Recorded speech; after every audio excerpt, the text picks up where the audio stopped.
Welcome to खारुताई channel. हम chapter 2 के प्रैक्टिकल प्रॉब्लम सॉल्व कर रहे हैं और इस वीडियो में हम क्वेश्चन 2 सॉल्व करने वाले हैं, जो है एनालिसिस ऑफ ट्रांजैक्शन एज पर मॉडर्न अप्रोच। मॉडर्न अप्रोच होता क्या है, ये हम झट से रिवाइज कर लेते हैं। मॉडर्न अप्रोच में 5 कैटेगरीज है। पहला है एसेट्स, दूसरा है liabilities, then is incomes and gains, फिर है एक्सपेंसेस एंड लॉसेस और फिफ्थ है capital. Assets, liabilities, incomes and gains, expenses and losses और पांचवा है कैपिटल। लाइबिलिटीज और कैपिटल का इफेक्ट सेम है, इसलिए उसको एक साथ क्लब किया है, क्योंकि कैपिटल भी एक टाइप की लाइबिलिटी ही है। और इसमें हम डेबिट या क्रेडिट कैसे करते हैं, हम देखते हैं कि इंक्रीज हुआ है या डिक्रीज हुआ है।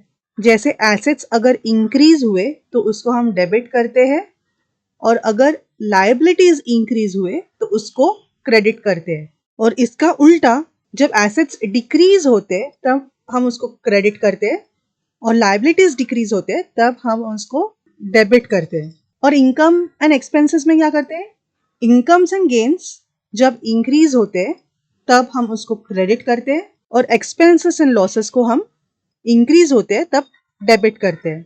और इसका रिवर्स, इनकम और गेन्स जब कम होते हैं तब हम उसको डेबिट करते हैं, और एक्सपेंसेस एंड लॉसेस कम होते हैं तब हम उसको क्रेडिट करते हैं। ये सब ध्यान में कैसे रखने का, अगर आप इंक्रीज का इफेक्ट हमेशा याद रखोगे तो डिक्रीज का इफेक्ट हमेशा उसका उल्टा होता है। और इंक्रीज का हम क्यों ध्यान में रखेंगे, क्योंकि इन जनरल उसका बैलेंस, आप जब ट्रायल बैलेंस बनाओगे, उससे बैलेंस शीट बनाओगे, प्रॉफिट एंड लॉस अकाउंट बनाओगे आगे जाके, तब हमेशा उसका बैलेंस आपको ये मिलेगा। एसेट्स के लिए हमेशा डेबिट बैलेंस मिलेगा, लायबिलिटीज के लिए हमेशा क्रेडिट बैलेंस मिलेगा, इनकम्स हमेशा क्रेडिट करते हैं हम, और एक्सपेंसेस हमेशा हम डेबिट करते हैं। आप आगे का भी प्रोसेस करेंगे तो आपको ये इंक्रीज वाला इफेक्ट ज़्यादा यूजफुल रहेगा, ज़्यादा यूज में रहेगा, और डिक्रीज अपने आप याद रहेगा क्योंकि ये उल्टा करना है। और आप जितना प्रैक्टिस करोगे आपको ध्यान में आएगा कि ये इंक्रीज ध्यान में रखा तो डिक्रीज अपने आप ध्यान में रह ही जाता है। तो एसेट्स हमेशा डेबिट बैलेंस और लायबिलिटीज क्रेडिट बैलेंस, और इनकम्स एंड एक्सपेंसेस जैसे हम नॉमिनल अकाउंट का किया था वैसे ही एक्सपेंसेस डेबिट करेंगे और इनकम्स क्रेडिट करेंगे। तो आपको इंक्रीज वाला इफेक्ट ध्यान में रखना है। तो आप देख सकते हो लायबिलिटीज, कैपिटल और इनकम को सेम इफेक्ट है, करेक्ट। और एक्सपेंसेस एंड लॉसेस, एसेट्स, इनका सेम इफेक्ट है, ये डेबिट और ये भी डेबिट। तो इसको आपको और भी समराइज करना है और शॉर्ट फॉर्म में लिखना है, तो आप ऐसा लिखो कि एसेट्स, एक्सपेंस एंड लॉसेस हम डेबिट करेंगे जब इंक्रीज होगा तब, और लायबिलिटीज, कैपिटल और इनकम इनको हम क्रेडिट करेंगे जब इंक्रीज होता है तब। सिर्फ इतना याद रखोगे तो डिक्रीज का ऑटोमेटिक इसका रिवर्स होगा, ये याद रह ही जाएगा। ये कॉम्बिनेशन आप याद रखो। अभी और एक छोटा सा नोट, अभी हम मॉडर्न अप्रोच कर रहे हैं, लेकिन तो भी आपका दिमाग ट्रेडिशनल अप्रोच में थोड़ा बहुत रहेगा, और दोनों का फ्यूजन करोगे और कुछ तो गड़बड़ करोगे, ऐसा होता है एग्जाम में, और इसलिए पूरे मार्क्स नहीं मिलते। तो दोनों अप्रोच में डिफरेंस क्या है वो थोड़ा फटाफट समझ लेते हैं। हमें पता है नॉमिनल अकाउंट, इसमें कंफ्यूजन नहीं है। नॉमिनल अकाउंट पे क्या आता है, incomes and expenses. Traditional approach में हम नॉमिनल अकाउंट बोलते हैं, और मॉडर्न अप्रोच में हम इनकम एंड गेन्स अलग बोलते हैं और एक्सपेंसेस एंड लॉसेस अलग बोलते हैं, करेक्ट। तो 2 कैटेगरी हो गए नॉमिनल के लिए। अभी लायबिलिटीज एंड कैपिटल क्या होते हैं, ये ऐसे पर्सन्स है जिसने हमें कुछ तो दिया है, जिससे हमने कुछ रिसीव किया है। These are the giver of benefit, इन्होंने कुछ तो हमें दिया है, हम लोग ने इसको क्रेडिट किया है, सो इनका हमेशा क्रेडिट बैलेंस आएगा। तो ट्रेडिशनल अप्रोच में लायबिलिटीज और कैपिटल हमेशा पर्सनल अकाउंट में क्लासिफाई होगा। और एसेट्स में क्या होता है, फिर एसेट्स में भी पर्सन होते हैं, जो गिवर होता है वो लायबिलिटी में जाता है, पर जो रिसीवर होता है, जिसने कुछ हमसे बेनिफिट रिसीव किया है, ऐसे जो पर्सनल अकाउंट्स होते हैं वो भी एसेट माने जाते हैं। तो सिर्फ रियल अकाउंट जो है वही एसेट्स नहीं है। मॉडर्न अप्रोच में ऐसे रिसीवर्स है, रिसीवर ऑफ बेनिफिट्स है, वो भी ऐसे पर्सनल अकाउंट भी एसेट्स माने जाते हैं।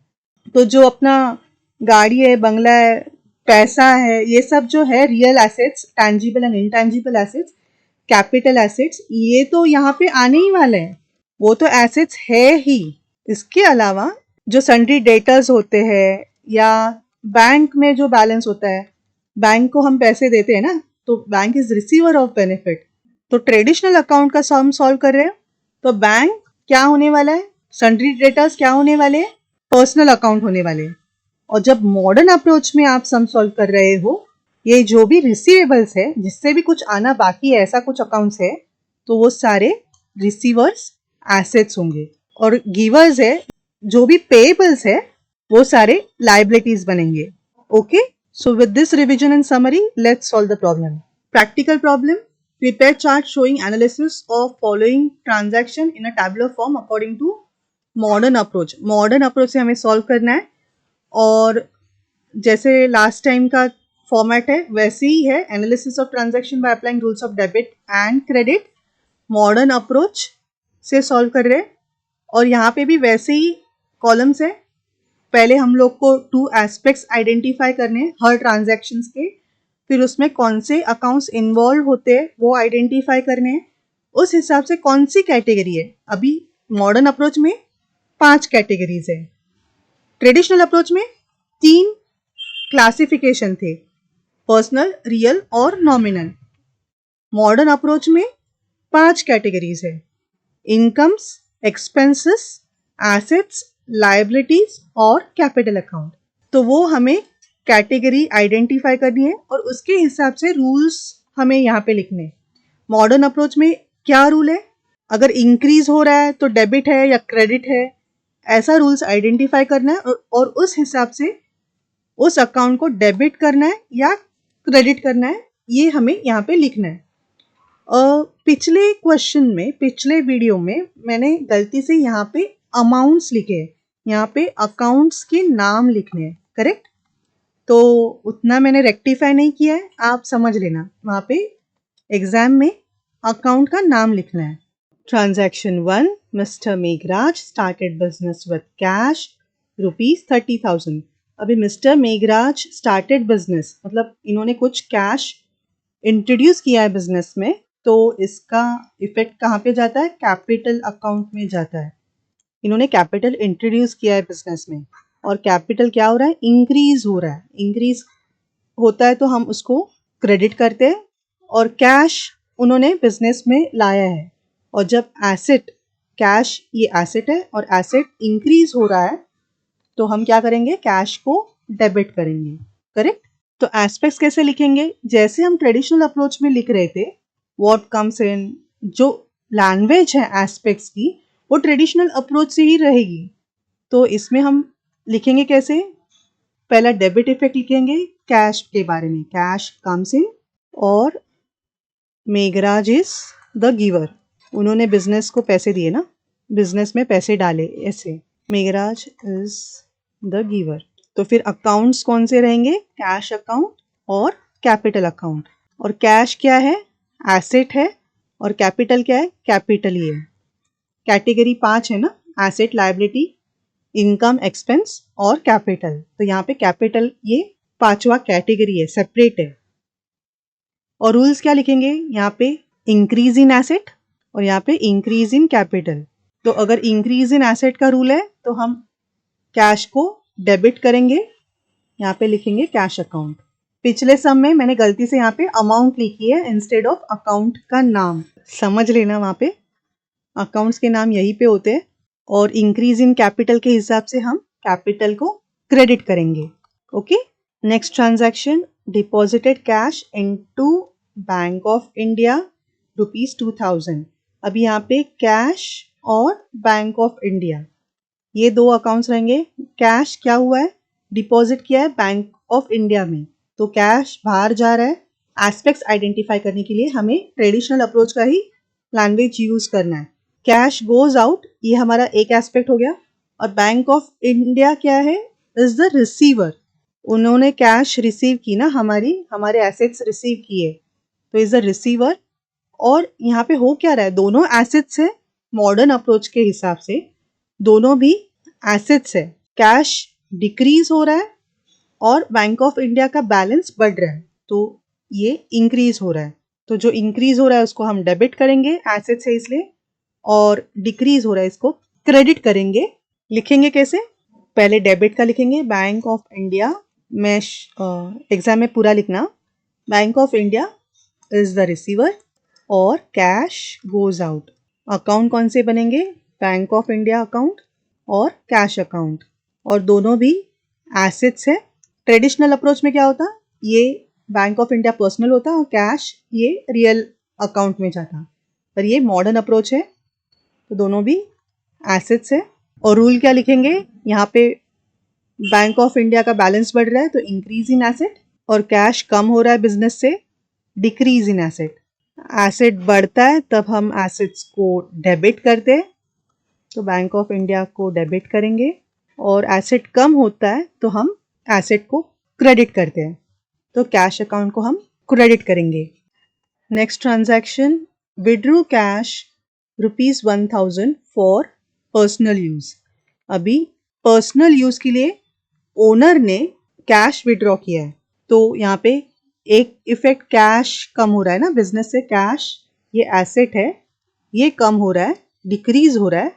क्या हो रहा है, गोज आउट, ये एस्पेक्ट है, cash goes out, asset decrease हो रहा है, और पर्सनल यूज के लिए विड्रॉ किया है, मतलब क्या, कैपिटल अकाउंट क्या होगा, कैपिटल अकाउंट को इफेक्ट जाएगा ना, डेबिट करेंगे हम कैपिटल अकाउंट को, या ड्रॉइंग्स अकाउंट का सेपरेट अकाउंट बनेगा, वो भी कैपिटल अकाउंट में ही क्लासीफाई होगा, क्योंकि ओनर के रिलेटेड जो भी होता है वो हम कैपिटल अकाउंट कंसिडर करते हैं, कैटेगरी में as a capital account category consider करते हैं।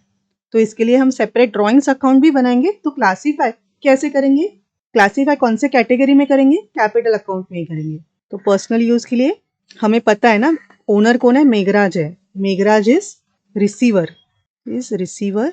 जब ड्रॉइंग्स करते हैं तो कैपिटल अकाउंट कम होता है, तब हम उसको डेबिट करेंगे। कैश बाहर जा रही है, एसेट्स कम हो रहे, तो हम उसको क्रेडिट करेंगे। तो एस्पेक्ट्स लिखेंगे कैसे, पहले debit aspect, Meghraj is the receiver and cash goes out. और अकाउंट कौन से रहेंगे, आप कैपिटल अकाउंट को ही डेबिट कर सकते हो, या मेघराज अकाउंट का सेपरेट ड्रॉइंग्स अकाउंट भी बन सकता है, ड्रॉइंग्स अकाउंट, कैश अकाउंट। और इसको कैटेगराइज कैसे करेंगे, ड्रॉइंग्स अकाउंट कैपिटल में जाएगा और कैश ये एसेट है। और रूल्स क्या रहेंगे, कैपिटल क्या हो रहा है, डिक्रीज हो रहा है ना, तो डिक्रीज इन कैपिटल और डिक्रीज इन एसेट। तो लिखेंगे कैसे, ड्रॉइंग्स अकाउंट को डेबिट करेंगे, कैपिटल डिक्रीज होता है तब हम डेबिट करते हैं, और एसेट्स डिक्रीज होता है तब हम उसको क्रेडिट करते हैं। ओके, फिर next transaction, purchase goods on credit from Nilesh ₹2000। On credit लिया है इसलिए नीलेश का नाम इंपॉर्टेंट है, नीलेश अकाउंट ओपन होगा। और परचेज गुड क्या है, परचेसेस किए हैं, ये एक्सपेंस है, ये एक्सपेंस है, और जब एक्सपेंसेस इंक्रीज होते हैं तो हम क्या करते हैं, डेबिट करते हैं। और नीलेश क्या है, गिवर ऑफ बेनिफिट है, तो हम उसको क्रेडिट करेंगे ट्रेडिशनल अप्रोच के हिसाब से। लेकिन मॉडर्न अप्रोच में रूल क्या रहेगा, ये लायबिलिटी है ना, क्रेडिटर है, नीलेश हमारे लिए क्रेडिटर है, तो लायबिलिटी क्या हो रही है, बढ़ रही है, लायबिलिटी बढ़ रही है, तो लायबिलिटी जब बढ़ती है तब हम उसको क्रेडिट करते हैं। लिखेंगे कैसे, पहले डेबिट का, परचेसेस इज एन एक्सपेंस और Nilesh is the giver. Account कौन सा रहेगा, परचेसेस अकाउंट और नीलेश अकाउंट। परचेसेस अकाउंट ये एक्सपेंस की कैटेगरी है। ट्रेडिशनल अप्रोच में हम क्या लिखते हैं, नॉमिनल अकाउंट लिखते हैं, यहाँ पे एक्सपेंस इनकम सेपरेट कैटेगरी है। और नीलेश अकाउंट पर्सनल नहीं है, यहाँ पे एसेट या लायबिलिटी आएगी, बराबर नाम आया तो मॉडर्न अप्रोच में एक तो वो एसेट रहेगा या लायबिलिटी रहेगी। अभी नीलेश ये गिवर ऑफ बेनिफिट है, तो हमारे लिए ये उधारी हो गई, लायबिलिटी हो गई। और रूल्स क्या लिखेंगे, एक्सपेंस बढ़ रहा है, इंक्रीज इन एक्सपेंस, और लायबिलिटी क्या हो रही है, लायबिलिटी भी बढ़ रही है, इंक्रीज इन लायबिलिटी। तो हम करेंगे क्या, एक्सपेंस जब बढ़ता है तब हम उसको डेबिट करते हैं, तो परचेस अकाउंट को डेबिट करेंगे।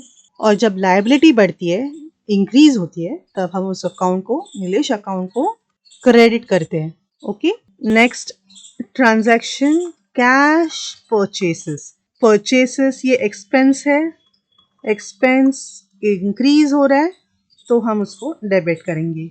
और कैश क्या हो रहा है, कैश बिजनेस से बाहर जा रहा है, गोज आउट, इस रूल से हम उसको क्रेडिट करेंगे।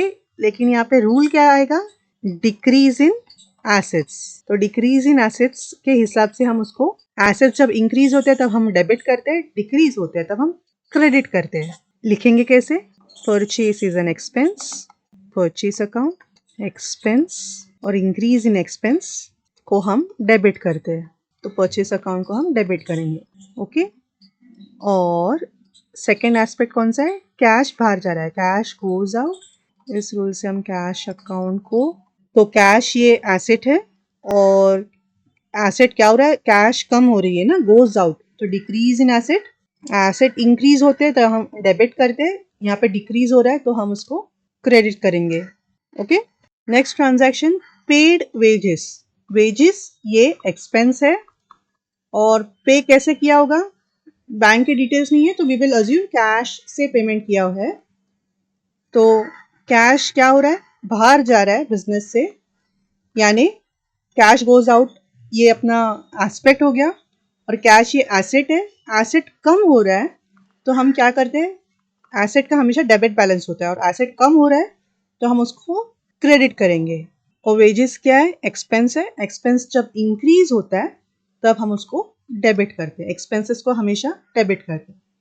तो एस्पेक्ट्स कैसे लिखेंगे, पहले डेबिट का, वेजेस इज एन एक्सपेंस, बनेगा वेजेस अकाउंट, कैटेगरी है अपनी एक्सपेंस की और एक्सपेंस बढ़ रहा है, इंक्रीज इन एक्सपेंस, इसलिए हम एक्सपेंस को, वेजेस अकाउंट को डेबिट करेंगे।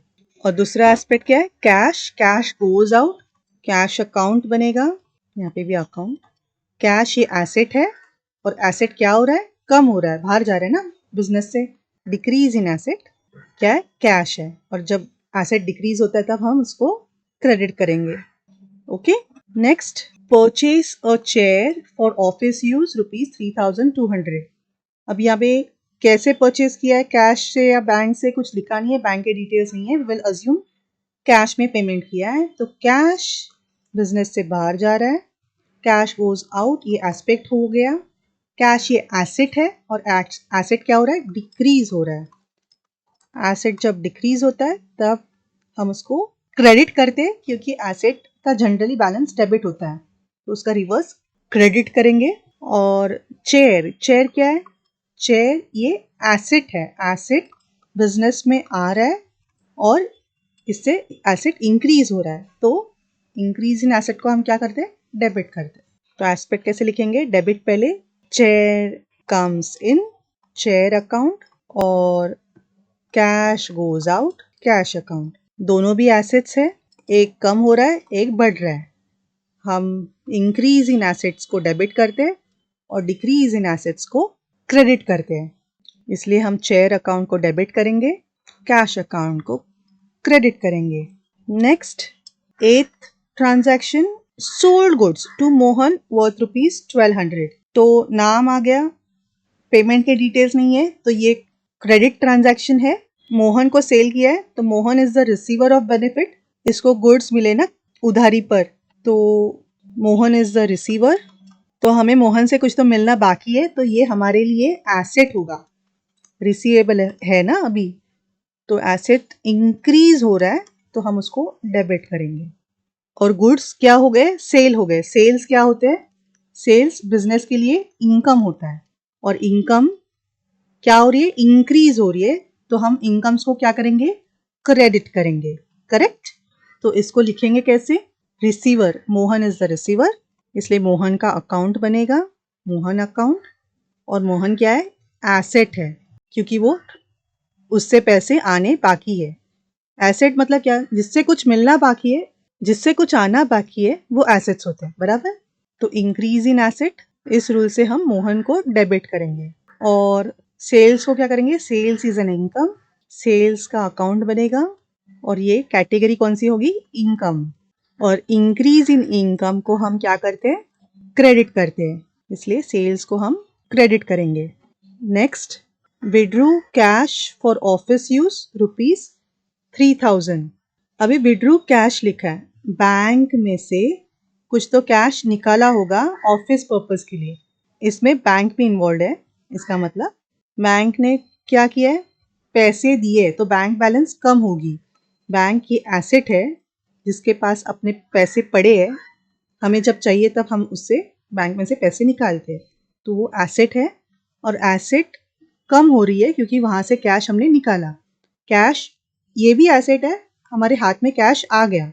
व्हाट कम्स इन, ये एस्पेक्ट है, कैश कम्स इन, और कैश ये एसेट बढ़ रही है, एसेट बढ़ रही है तो हम उसको डेबिट करेंगे। और बैंक ये एसेट कम हो रही है तो हम उसको क्रेडिट करेंगे। तो लिखेंगे कैसे, कैश कम्स इन, पैसा हाथ में आ गया इसलिए कैश अकाउंट को इफेक्ट जाएगा। और बैंक इज द गिवर, ये गिवर है ना, बैंक ने पैसे दिए इसलिए बैंक अकाउंट को इफेक्ट जाएगा। और दोनों भी मॉडर्न अप्रोच में एसेट्स है। ट्रेडिशनल अप्रोच में बैंक पर्सनल अकाउंट होता, मॉडर्न अप्रोच में वो एसेट है क्योंकि बैंक में कुछ अपना बैलेंस है, वो एसेट है। और इंक्रीज इन एसेट को हम डेबिट करते हैं इसलिए कैश को हम डेबिट करेंगे। और डिक्रीज इन एसेट को हम क्रेडिट करते हैं इसलिए बैंक को हम क्रेडिट करेंगे। ओके। और फिर next transaction, sold old furniture ₹9000।